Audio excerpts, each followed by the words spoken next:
Ashama harka fuuni akkam jirtu daawwattoota keenya kabajamoo baga bitootessa 8 maarcheetii guyyaa dubartoota addunyaatiin isin gahe waliinuu geenye jechaan ijoo dubbii adda bilisummaa Oromoo guyyuma kana ilaalchisuun bahe isin dhiyeessa.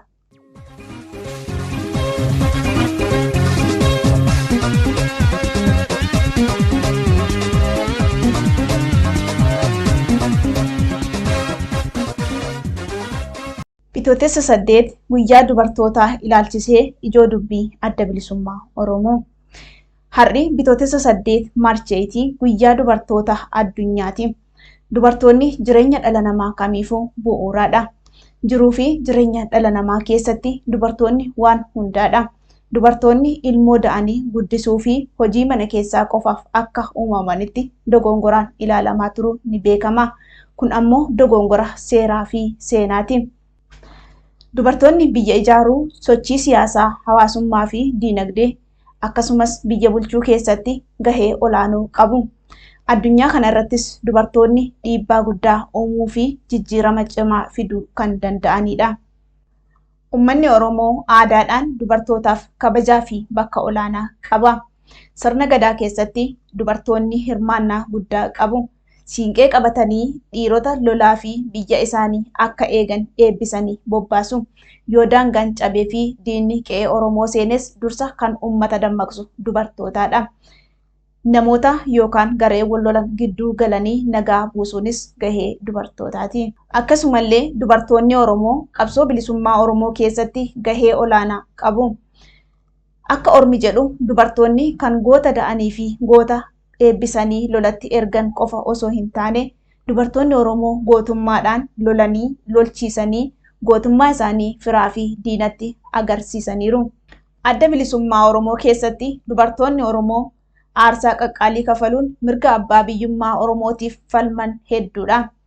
Lubbuu isaanii jijjiirraa hin qabne wareeguu irraa hanga qaamaa itti hir'achuu, achi buuteen dhabamuu, hidhamuu, reebamuu fi dararamuutti kanneen aarsaa kafalan maqaan isaanii kan himamee dhumu miti. Warra diina kuffisanii kufan kan akka Kuulanii Baarentoo fa'aa, kanneen miila itti dhaban kan akka Lalisee Roobaa fa'aa urjiiwwan qabsaa'ota dubartoota Oromooti. Aslii Muhammad yookaan Aslii Oromoo dubartii yeroo jalqabaatiif akka Afrikaatti murtiin du'aa itti muramedha. Urjii Dhaabaa fi Raggaatuu Roobaa fa'aa dubartoota aarsaa guddaa kafalanii qabsoo bilisummaa Oromoo hangaasaa turanidha. Haloo Daawwee, Maaramee Harqaa, Hangaatuu Baalchaa, Zeenuu Mokkonnanii fi Ilfinesh Qannoo fa'aa walleedhaan uummata dammaqsuu bira darbanii aarsaa ulfaataa kafalanii warra qabsoo finiinsuu keessatti qoonni isaanii akkaan guddaati. Alfiyaa Yuusuf yookaan Hangaatuu Maayaa wayyaaneedhaan butamtee achi buuteen ishee dhabamee hafe. Aayishaa Alii, Dirribee Jifaar, Tigistii Maammoo, Geexee Tafarii fa'aa ammoo dubartoota qabsoo warraaqsa uummataa finiinsanii daandii qabsoo irratti lubbuu isaanii wareega baasan hedduu keessaa isaan tokkodha. Kunneen akka fakkeenyaatti maqaa hadhaaman malee dubartoonni Oromoo qabsoo keessatti aarsaa kafalanii fi wareega lubbuu baasan kan maqaadhaan tarreessanii fixanii miti. Dubartoonni Oromoo qabsoo Oromoon mirga abbaa biyyummaa isaa kabachiisuuf godhu keessatti dur irraa hanga har'aatti akka lafee dugdaatti kan utubanidha. Har'as shamarran hawwan Oromoo qabsoo bilisummaa Oromoo keessatti wareegama ulfaataa hanga lubbuutti baasaa jirani. Kanneen mana hidhaa keessatti dararamaa turanii fi jiranis hedduudha. Haadholiin Oromoo daa'imman xixiqqoo waliin hidhamanii mana hidhaa keessatti hiraarfamuun har'as irraa hin dhaabbanne. Dubartoonni ulfaa mana hidhaa keessatti da'anillee ni jiru. Mucaa garaatti baatanii haala suukaneessaadhaan ajjeesamuunis isaan mudateera. Kanaan alattis kanneen biyya isaanii keessatti gaaga'ama namtolcheen qe'ee irraa buqqaanii dirreetti hafuudhaan miidhama olaanaadhaaf saaxilamanii dhiphina dabarsaa jiran kumoota hedduudha. Kanneen osoo biyya isaanii keessa jiraachuun maluu fi mirga sanaa dhabanii rakkinoota adda addaan biyyoota alagaa garaagaraa keessa baqattummaan gidiramaa jiranis akkasumas lakkoofsaan hedduudha. Kanas ta'ee sana qoonni dubartoonni jireenya hawaasaa akkasumas qabsoo biyyaa fi saba isaanii keessatti qaban guyyaa mara yeroo hundaa kan yaadatamu ta'ullee Addatti guyyaan dubartootaa sadarkaa addunyaatti waggaatti yeroo tokko kabajama. Kanaafuu bitootessa 8 Maarch 8 guyyaan dubartootaa yommuu kabajamu kanatti ga'ee dubartoonni Oromoo qabsoo Oromoo keessatti qaban yaadachuu fi aarsaa isaan har'allee kafalaa jiran hubachuudhaan mirgi isaanii akka kabajamuuf qabsaa'uun barbaachisaadha. Addi Bilisummaa Oromoo dubartoota Oromoo maraan baga guyyaa kanaan isin gahe jechaa dubartoonnii fi shamarran Oromoo har'as sababa eenyummaa isaaniitiin cunqurfamaa fi hidhaan dararaman akka mirgi namummaa fi mirgi dimookiraasii isaanii kabajamuuf cimsee gaafata. Hawwanis shamarranis mirga isaanii gama hundaa fi karaa maraan kabachiifachuuf sodaa fi bir'annaa tokko malee ijaaramanii akka falmatan deemsa qabsoo bilisummaa saba isaanii keessattis ga'ee isaanii akka ol kaasan hiree kanaan yaamicha godha. Injifannoo uummata bal'aaf Adda Bilisummaa Oromoo bitootessa 8 bara 2023 Finfinnee Oromiyaa.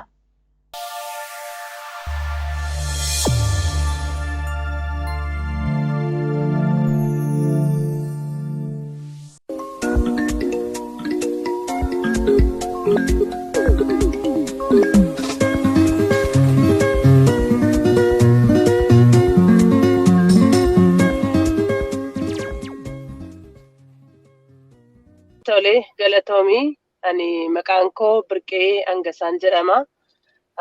Jiraattuu magaalaa biyya Washington DC community Oromoo keessattiin argama.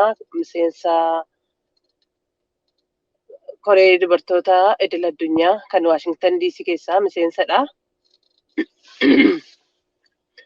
Baga March 8 dhaan isin ga'ee guyyaa dubartootaa idil addunyaa ittiin baga isin ga'een jedha. Haadholiin obboloonni bakka jirtan hundumaatti baga guyyaa kanaan isin ga'ee jechaan ergaa kun qabu dabarfadhaa haadholiidhaa fi March 8 jechuun guyyaan dubartoonni akka addunyaatti itti yaadataman kuni dubartoonni ciccimoon warri seenaa biyyaa keessatti ga'ee guddaa hojjetanii darbanii kallattii hundumaatiin siyaasaan mana fayyaa keessatti mana amantaa keessatti bakkee adda addaatti waan hundumaatti dubartoonni ga'ee guddaa qabu.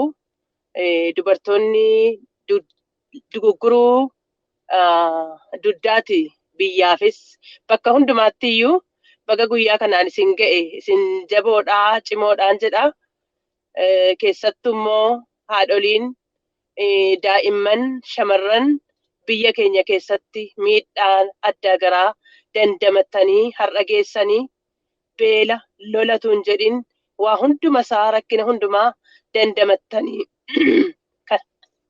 kan har'a geessanii baga jiraattan lubbuun baga isin dheeratteen jedha. Miidhama gurguddaa dabarsaa jirtu. Gam tokkoon du'aa gam tokkoon beela baattaniitu adeemaa jirtu. Ciminni keessan guddaadha. Miidhamni keessan immoo hedduu natti dhaga'ama. Ani akka haadha tokkoottis akka obboleettiittis akka dubartii tokkoottis miidhamni keessan hedduu natti dhaga'ama. Haadholii biyya sana keessa jirtan hundumaatii fi waan dhala keessaniif kennitan hamma dhabdanitti ofirra dabartanii mana keessan baattanii warri rakkachaa jirtan warri dhiphachaa jirtan ongeen isinirratti wal furaa kan jiru hundumtuu guyyaa kana keessatti isin yaadachuun barbaada. Akka nama tokkootti akka biyyaattis akka hawaasaattis iddoo guddaan isiniif qabaa. Jabaadhaa. Waaqayyoo yoo jedhee jijjiiramni hin dhufaa seenaan hin jijjiiramaa. Hadhaa amma keessan jirtan kana keessaatii gara mi'aatti hin baatu. Waan dandeenyuun immoo bakka jirrutti isin faana dhaabbannaa. Jabaadhaa. Rakkinni hin darbaa. Garuu waan hundumaa dandeessanii immoo jirtu amma har'aatti warri jirtan warri lubbuun isin darbee lubbuu keessan jannataan haqananis Waaqayyoo. Warri bakkee qabsoollee jirtanii dirree qabsootti baatanii lolaa kan jirtanii falmaa kan jirtanii falmaadhaa geggeessaa kan jirtan shamarran haadholiin abbaan manaa keessan isinirraatii daggala seenee mirga saba isaatiif falmuudhaaf qobaa daa'ima guddistan, qobaa qe'ee qabdanii teessan, qobaa haala kan hundumaa dandamattanii ariisaas lolas waan hundumaa dandamattanii jirtan baga guyyaa kana geessanin isiniin jedhaa jabaadhaa. Waaqayyo isinaa jabeessu, humna isiniif haa kennu. Warri kutannoodhaan immoo dirree lolaatti baatanii lolaa jirtan Waaqayyo isinaa gargaaru. Mo'ichi kan keessanii yoo Waaqayyo jedhee barii bilisummaatti ba'uuf jirraa. Isin goototadha, isin jabootadha, jabduu obboleettii, jabduu obbolootaatu achi jirtu, jabduu haadhaatu qeetii dhala guddisaa jira. Jabaadha. Warri qabsoo kana bira dhaabattanillee haadholiin biyya keessaa akaayii akooftanii, bishaan buuftanii, qoraan baattanii waa hundumaan qabsoo kana bira dhaabbachaa kan jirtan haadholiin, shamarran, obboloonni, ijoolleen baga guyyaa kanaan isin ga'ee jabaadhaan isiniin jedhaa. Barri keenya bara bilisummaa nuuf haa ta'u.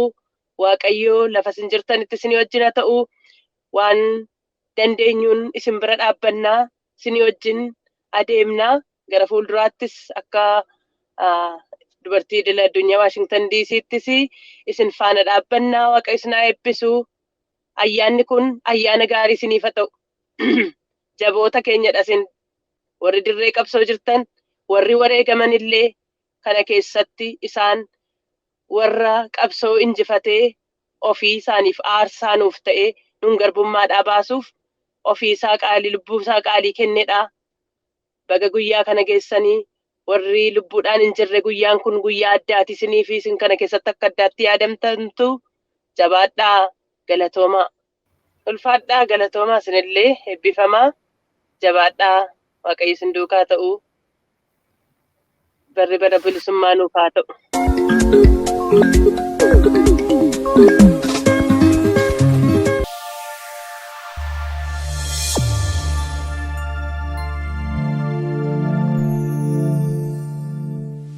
Isinis galatoomaa sagalee uummata keenyaatiif ta'uu keessanii fi ulfaadhaan jedhaa jabaadhaa. Ani maqaan koo Aadde Zannabech Salganin jedhama. Kan hin jiraadhu immoo naannoo Waashingtan DC'tti. Itti gaafatamtuu waldaa dubartoota idil addunyaa naannoo Waashingtan DC'tti. Egaa nuti akka dubartoota naannoo kanaatti waa hedduudha amma dandeenye kan hojjechaa jirru. Dubartoonni naannoo keenyaa baay'ee ciccimoodha. Tokkoffaa irra caala uummata keenyaaf biyyatti hubamaa jiruuf sagalee ta'uudhaan. Lammaffaa immoo ijoollee keenya afaan ishii wallaaltee akka baddee of hin barbaanneef afaan isaanii barsiisuu, aadaa isaanii barsiisuu. Ijoollee kutaa 12 fa'aa immoo fixee eebbifamtu walitti sassaabnee guyyaa eebbisiisnee achumaan immoo akka wal baranii walii dhaabbatanii oromummaa isaanii beekan barsiisuu. Waa hedduudha kan hojjechaa jirru. Keessummoonni adda addaa uummata naannoo kana dhufanii uummata keenyaaf sagalee ta'an hundumaa walitti qabannee buna danfisnee nyaata isaanii amma dandeenyetti keessummaa keenya galfannee naa sagalee ta'uun nurra jirus sagalee taanee ijoollee keenyas qubee barsiisuudhaan maqaa dubartootaatiin qubee Waashingtan DC keessatti hedduu barsiisnee eebbisiisnee waa hedduu gochaa jirra. Dhama'aadhuma jirra. Kanatti aansee amma immoo gaafa guyyaa 8 guyyaa dubartoota idil addunyaati hundumaati. Nuti garuu gaaf sana ijaa dubartoonni keenya hundi isaanii iddoo hojii jiraniif ijaa nutti hin tolleef guyyaa gaafa sanbata gaafa 12 sadaasa 12 sa'a 3 irraa kaasnee kabajuudhaaf qophoofnee jirra. Beeksisa keenyas dabarfanneerra maarchii 12 kan kabajnu. Walumatti qabnee inni as jiru kana fakkaata. itti aanee immoo dubartoota biyya rakkachaa jiranii, ijoollee rakkachaa jiranii akkuma waliigalaatti ijoollee duwwaayyuu miti jaarsolii waan nama baay'ee horiin keenya illee akkatti dheebotee rakkachaa jiru argaa jirtu. Inni kaan biyya keessatti dirooniin reebamaa jira. Dhalaan ijoollee ishii qabattee garatti kaattu dhabdee garatti seentu dhabdee cinqamaa jirti. Amma dandeenyetti dubartoota keenya wajjiniin waan dandeenyeen bira dhaabbachaa jirra. Gara fuulduraattis biraa hin hafnu. Kun immoo akka kufanitti, akka beela'anitti, akka dheebotanitti hin hafanii waan ifatu fuuldura isaanii jira. Waaqnis wajjiniin jira. Ijoolleen keenya bosona keessa jirtus cimtee itti fuftee jirti. Injifannoon keenya akka dhiyootti xumuramu abdii qabna. Egaa immoo innaa bari'uu ga'ee jala ga'ee immoo dukkana fakkaata. Kanaafuu hin bariiti. In jabaannee wal qabannee walii dhaabbannee hamilee wal jabeessinee idduma jirrutti jajjabaannee wal jabeessuu qabna. Uummata keenya biyya jiranii fi waan dhugaadhuma jechuuf waan jennee dubbannu hin qabnu. Dararaa isaan keessa jiraachaa jiran kanannaa arginu. Asitti rafnee buluullee hin dandeenyu. Yaada keenyaan yeroo hundumaa isaan bira jirra. Waan kadhannaa waaqaas ta'ee akkaataatti gosa adda addaan saantima solitti buusuudhaanis ta'ee karaa maal ijoollee naannoo tokkotti dhalatte wajjiniin akka waliigala dubartoota iddoo adda addaati kan uummata keenya amma beela'aa jiranii. Warra Booranaatiifis akka qaqqabaas jirra. Baay'ee uummanni keenya hamileedhaan gargaaraa jira. Ijoollee keenya bosona jirtuufis akka dandeenyetti biraa hafnee hin beeknu. Dubartoonni keenya immoo cimtee yoo kaatee warra isaan rafu kana kaaste malee namni homaatti hin fakkaatu dhugaadhuma jechuuf warri dhiiraa homaa hojjechaa hin jiran jechuu otoo hin ta'in warri mana keessa jiran argite kan dubartiirra caala dhiibee guddaan ijaashiirra jiruuf dhagaamas qaba. Otoo hoosistuu kaachaa jirti, otoo garaatti baachuu kaachaa jirti, otoo immoo yookiin immoo galaa abbaa warraa ishiitiif geessaa jirti, yookiin immoo akkasuma iyyuu taate ishiin mana hidhaa keessa jirti. Dararri dubartiirra ga'u addaa fi caala warra dhiiraati jedhee yaada. Maaliif hedduudha badhaan ishiin baattee jirtu. Garuu sanuma ta'ee immoo cimtuu waan taateef dubartiin amma dandeessetti maatii ishiis ta'u koominiitii ishiis ta'u waan hundumaa walitti qabdee cimtee akka injifannoo ishii gara fuulduraatti itti fuftu abdiin qaban jedha. Jiraadhaa cimaa uummanni Oromoo hundi sin jaalataa, sin duukaa jirraa. Ijaa biyya alaa jirruuf waan isinirraa fagaatne isinitti hin fakkaatini. Yaaddi keenya guyyaas ganamas galgalas isinuma faana jira. Waaqayyo isin wajjiniin haa ta'u. Ijoollee keenya lagaa kuftee kuffisaa jirtu wajjiniin Waaqayyo haa ta'u. Waaqni immoo nuyis cimsee isaan akka gargaaru nu haa taasisu. Jabaadhaa. Injifannoo kan uummata Oromootiin jedhaa. Galatooma.